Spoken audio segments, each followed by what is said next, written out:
मैं मनोज कुमार गौतम कक्षा 11 के लिए बायोलॉजी से संबंधित कुछ वीडियो बनाऊंगा उन बच्चों के लिए जो स्पेशली हाई स्कूल परीक्षा पास करके 11 में आते हैं।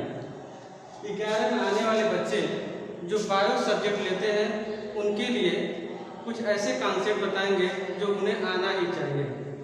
जो 9 और 10 में पढ़ के आए हैं लेकिन 11 में उनके लिए बहुत ही कंपल्सरी कॉन्सेप्ट है। जैसे कि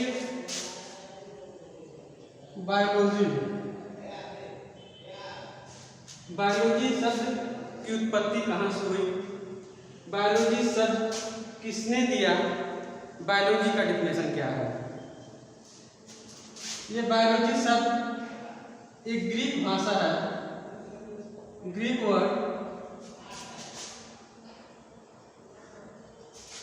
वर्ड है जो 2 शब्दों से मिलकर बना है। जैसे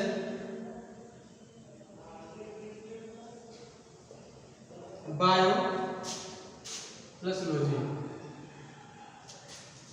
बायो का मतलब लाइफ, लॉजी का मतलब स्टडी। लाइफ को हिंदी में कहते हैं जीवन,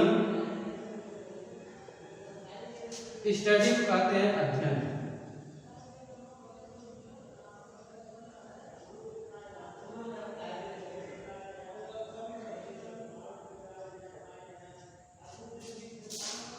जीवन का मतलब है जीवन जीता कौन है, या जीता कौन है जिसमें जान होता है। जान किसमें होता है, जंतु में और पौधों में। दोनों को मिला लीजिए, सम्मिलित रूप से कहेंगे जीव। अर्थात बायोलॉजी का मतलब है जीवों का अध्ययन, जीवों का अध्ययन बायोलॉजी। ये बायोलॉजी का डेफिनेशन। दूसरे शब्दों में बायोलॉजी को हिंदी में कहते हैं जीव विज्ञान।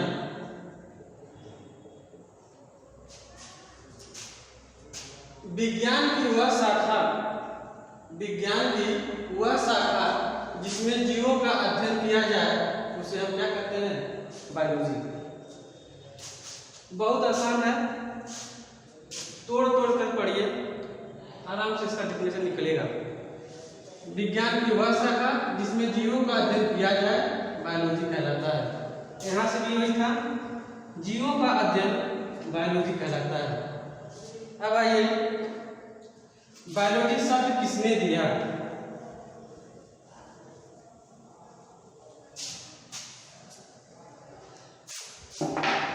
बायोलॉजी शब्द को देने वाले 2 वैज्ञानिक लेमार्क तथा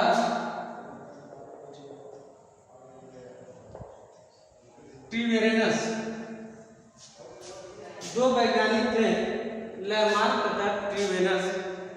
ये दोनों साइंटिस्ट मिल करके जीव विज्ञान या बायोलॉजी शब्द दिया, लेकिन इसके बारे में अध्ययन इन्होंने नहीं किया, केवल इसका सिर्फ नाम दिया था, जीव विज्ञान। जीव विज्ञान का अध्ययन करने वाले अरस्तु,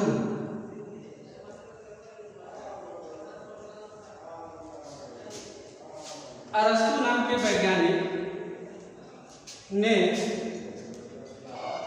जीव विज्ञान का अध्ययन किया।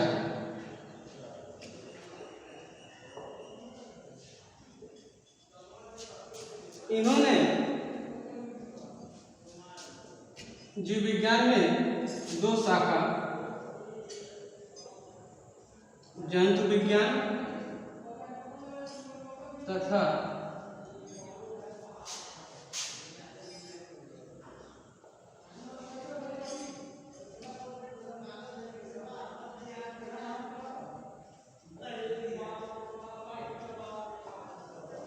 पादप विज्ञान के बारे में पूरे डिटेल रूप से अध्ययन किया, इसलिए अरस्तु को कहा जाता है फादर ऑफ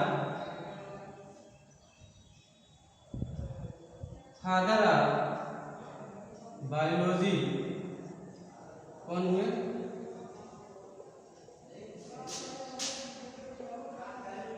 अरस्तु। फादर ऑफ बायोलॉजी अरस्तु। एक नंबर में क्वेश्चन पूछता है बायोलॉजी के जनक कौन थे? अरस्तु। फिर अगला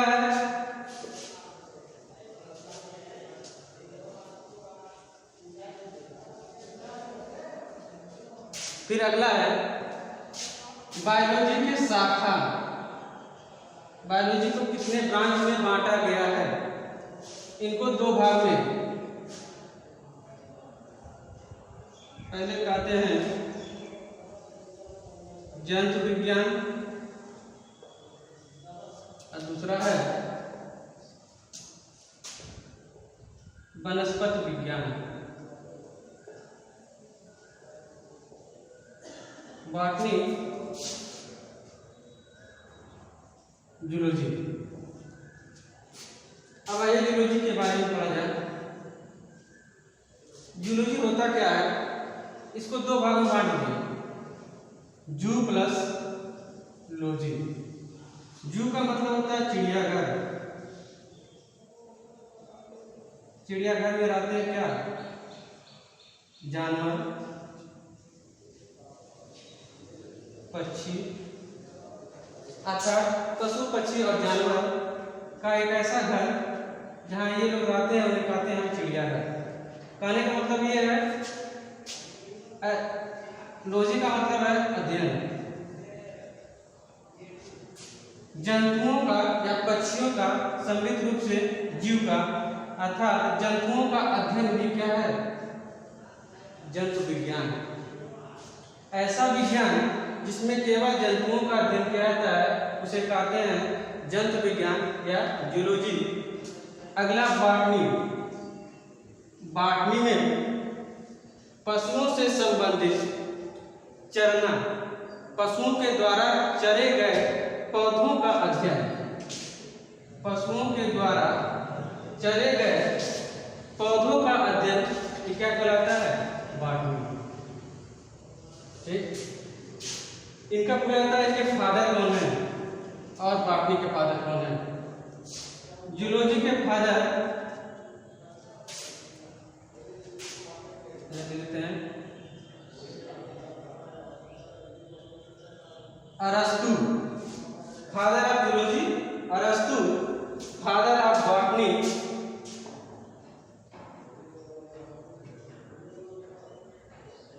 Theophrastus. Theophrastus father of botany है, अरस्तु फादर ऑफ जूलॉजी है, अरस्तु फादर ऑफ बायोलॉजी भी है। 3 क्वेश्चन हो गया। एक एक नंबर क्वेश्चन बहुत इंपॉर्टेंट है, जो हर एक बच्चों को आना चाहिए जो बायो पढ़ते हैं। अब आगे बताते हैं जंतु विज्ञान के बारे में। जंतु विज्ञान में कौन कौन से ऐसे संघ हैं जो पढ़ा जाए?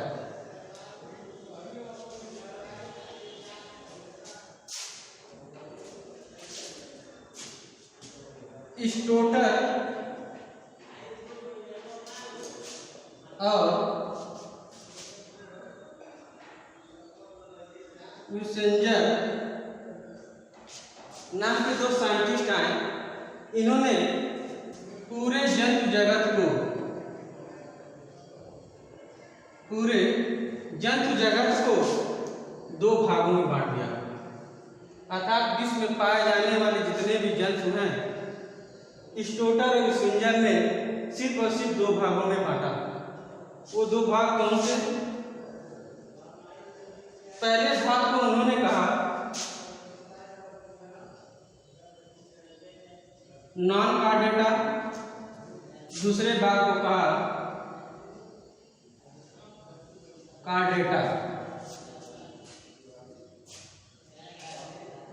नॉन का मतलब है यहां बना हुआ नहीं कह सकते हैं, नॉन का दूसरा यहाँ मतलब बनाया गया है नो, और कार्डेटा का मतलब यहाँ है ऐसे जंतु जिसमें वर्टिब्रल कॉलम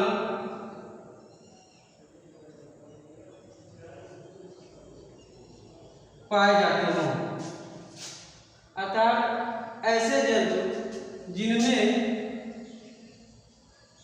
रीढ़ की हड्डी पाई जाती है उन्हें हम कहते हैं कार्डेटा। लेकिन यह नाम लगा है तो नाम का मतलब नहीं है, अर्थात ऐसे जंतु इनके अंतर्गत आएंगे जिनमें रीढ़ की हड्डी नहीं पाई जाएगी।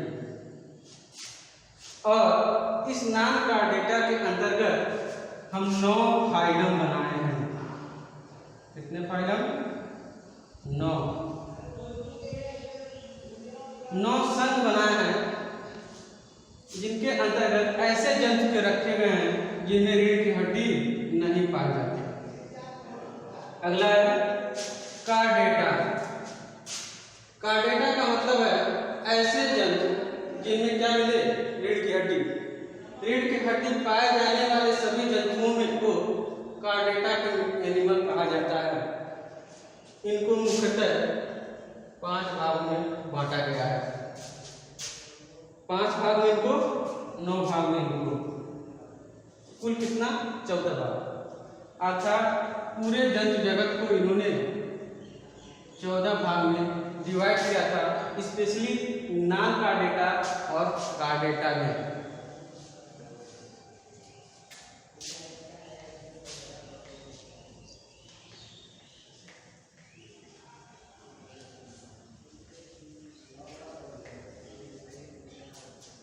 अब आइए नॉन कार्डेटा। अभी बताएं, नॉन का मतलब है नहीं और नॉन का ही मतलब था 9, अर्थात इनके अंतर्गत 9 फाइलम हैं जिनमें इस फाइलम में पाए जाने वाले सभी जंतुओं के शरीर में रीढ़ की हड्डी नहीं पाई जाती। पहला फाइलम है प्रोटोजोआ, दूसरा पोरीफेरा, तीसरा सिलेंटेटा, चौथा प्लेटीहेल्मिन्थीज, पांचवा एस हेल्मिन्थीज, एनीलिडा, सातवां मोलस्का, आठवां आर्थ्रोपोडा, नौवां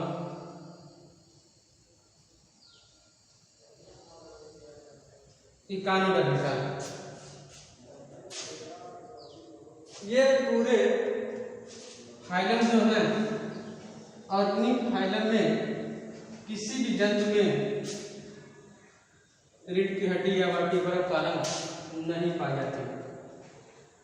पहला देखा जाए, पहला है प्रोटोजोआ। प्रोटोजोआ प्रोटोजोआ का मतलब है, इसको भी 2 भाग बांटिए।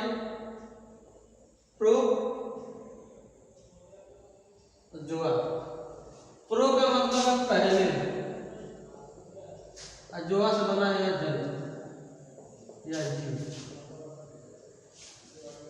ऐसे जीव जो सबसे पहले आए, यानी मतलब विश्व में ऐसे जीव या जंतु जो सबसे पहले आए वो किसके अंतर्गत आते हैं? प्रोटोजोआ के।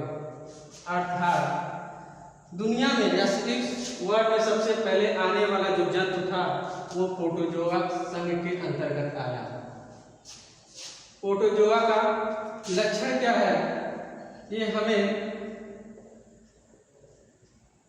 नेकेड आई के, नग्न आंखों की सहायता से नहीं देखे जा सकते। इनके अंतर्गत आने वाले सारे जीव माइक्रोस्कोप से देखा जाता है। जैसे पैरामीशियम,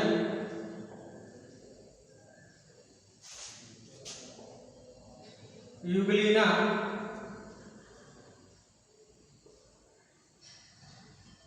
अमीबा, ये 3 जंतु जो हैं मुख्यतः प्रोटोजोआ के अंतर्गत आते हैं जो हमारे कोर्स में है। प्रोटोजोआ में बहुत से ऐसे जंतु हैं, लेकिन स्पेशली हमें इन 3 जंतु को ही पढ़ना है जो 11th में के कोर्स में है। जैसे पैरामीशियम, पैरामीशियम स्लीपर के आकार के पूछा जाता है। पैरामीशियम का आकार कैसा होता है? तो जो हवाई चप्पल पहनते हैं हम लोग, उसी के आकार के पैरामीशियम पाए जाते हैं। ये रहा पैरामीशियम में ट्रू न्यूक्लियस अर्थात सत्य न्यूक्लियस पाए जाते हैं, इसलिए इन्हें कहते हैं यूकैरियोटिक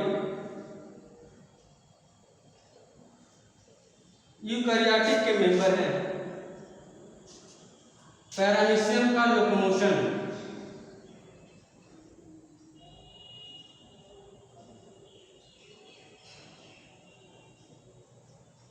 ये प्रचलन करते हैं। इनके बाहरी दिमाग पे पतले पतले धागे नुमा संरचना पाई जाती है, जिनके सहायता से ये एक स्थान से दूसरे स्थान तक मूव करते हैं, और इसे कहते हैं हम लोग सीलिया। सीलिया के सहायता से ये एक स्थान से दूसरे स्थान तक मूव करते हैं। दूसरा है यूग्लिना। यूग्लिना भी यूकैरियोटिक मेंबर, और इन तीनों का सबसे अच्छा एक कैरेक्टर और है यूनिसेलुलर, अर्थात ये जितने भी जंतु हैं इनका शरीर सिर्फ और सिर्फ एक सेल का बना है। सिर्फ और सिर्फ एक सेल पाया जाता है। सेल क्या होता है?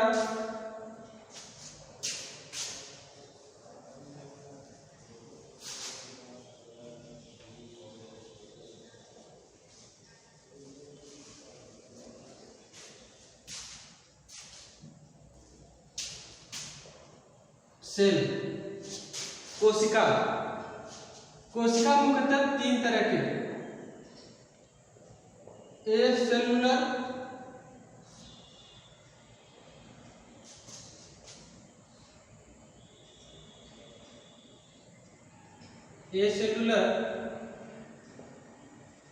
सेलुलर, मल्टी सेलुलर, इसे कहते हैं यूनी सेलुलर। इनके अंतर्गत ऐसे जंतु आते हैं जिसमें कोशिका नहीं मिलती, अर्थात बिना सेल वाले जंतु को हम कहेंगे एसेलुलर। यूनिसेलुलर या सेलुलर ऐसे जंतु जिसमें सिर्फ और सिर्फ एक सेल पाई जाए, उन्हें कहेंगे यूनिसेलुलर। और ये मल्टी सेलुलर जिसमें सेलुलर की संख्या 2 से अधिक हो। इसका एग्जाम्पल है वायरस। वायरस जो है बिना सेल का है, अर्थात इसमें कोशिका नहीं पाई जाती। इसके अंतर्गत वो सारे प्रोटोजोआ के मेंबर, वो सारे प्रोटोजोआ का मेंबर जो सबसे पहला मेंबर है ये यूनिसेलुलर होता है, अर्थात इन सारे जंतुओं का शरीर सिर्फ एक सेल का बना है। बाकी जितने भी दुनिया में इस वर्ल्ड में जंतु बचे हैं वो सारे कौन से हैं? मल्टी सेलुलर, अर्थात इनका शरीर एक से अधिक सेलों का बना हुआ है, उन्हें हम कहते हैं मल्टी सेलुलर।